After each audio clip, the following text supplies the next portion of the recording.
السلام علیکم دوستوں، امید ہے آپ سب خیریت سے ہوں گے۔ ہم پڑھ رہے ہیں حضور صلی اللہ علیہ وسلم کی زندگی کے بارے میں کتاب حیات طیبہ۔ آج ہمارا ٹاپک ہے مخالفوں کی مجبوریاں۔ قریب ہی زمانے میں قریش خانہ جنگیوں کے باعث تباہ ہو چکے تھے۔ جنگ فجار کے بعد لڑائی سے اتنے عاجز آ گئے تھے کہ لڑائی کے نام سے ڈرتے تھے۔ پھر یہ تھوڑے سے مسلمان جو مختلف قبیلوں سے چھٹ کر اسلامی جماعت میں شامل ہو گئے تھے، ان کے قتل کا مطلب یہ تھا کہ عرب کے مختلف قبیلوں سے جنگ چھڑ جائے، کیونکہ اس وقت کسی ایک شخص کا قتل دراصل اس قبیلے کے خلاف اعلان جنگ تھا جس سے اس شخص کا تعلق ہوتا۔ اس طرح اندیشہ تھا کہ کہیں سارا مکہ لڑائی کا میدان نہ بن جائے۔ چنانچہ اس مرحلے میں تحریک کو دبانے کے لیے کچھ دوسری تدبیریں اختیار کی گئیں۔ دعوت اور داعی کی ہنسی اڑائی گئی، غلط الزامات لگائے گئے، راستے گلی میں گالیوں اور پھبتیوں سے توازو کی گئی، نئے نئے انداز سے غلط اور جھوٹی باتیں منسوب کر کے پروپیگنڈا کیا گیا، مجنون اور پاگل کا خطاب دیا گیا، شاعر اور جادوگر کہہ کر مشہور کیا گیا، لوگوں کو روکا گیا کہ کوئی حضرت صلی اللہ علیہ وسلم کی بات نہ سننے پائے۔ حالات کا مقابلہ۔ اس دور میں قرآن کی جو صورتیں نازل ہوئیں، ان میں حالات کا مقابلہ کرنے کے لیے برابر ہدایات دی جا رہی تھیں اور مخالفین کے اعتراضات کے معقول اور مناسب جوابات بھی دیے جا رہے تھے۔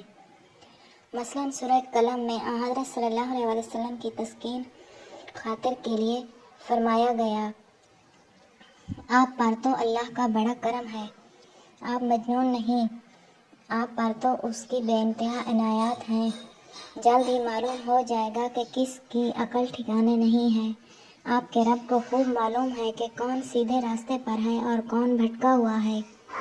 آپ اپنا کام کیے جائیں۔ جو لوگ اس دعوت کو جھٹلا رہے ہیں، ان کا کہنا ہرگز نہ مانیے۔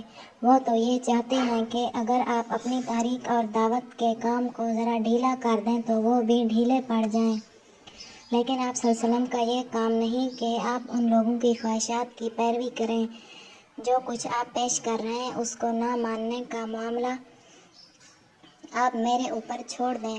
انہیں جلد معلوم ہو جائے گا کہ انہیں جو ڈھیل دی جا رہی ہے اس کا کیا مطلب ہے۔ آپ صلی اللہ علیہ وسلم ان سے کہہ دیجئے کہ کیا میں تم سے کچھ طلب کرتا ہوں یا اپنے فائدے کے لیے تم سے کچھ چاہتا ہوں، یا میری بات کے خلاف تمہارے پاس کوئی معقول ثبوت ہے؟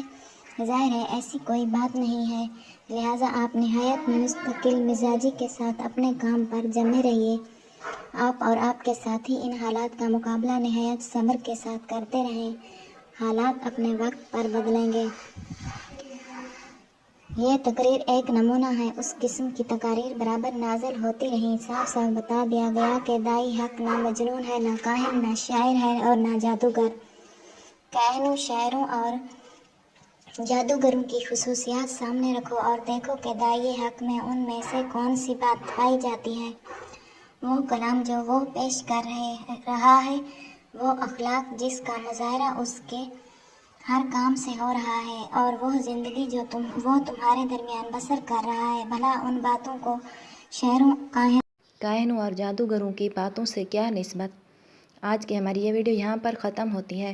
اگر ویڈیو پسند آئی ہے تو لائک اور چینل پر نئے ہیں تو چینل کو سبسکرائب ضرور کر دینا۔ ہم اپنی اگلی ویڈیو کے ساتھ پھر آپ کی خدمت میں حاضر ہوں گے۔ تب تک کے لیے اللہ نگہبان۔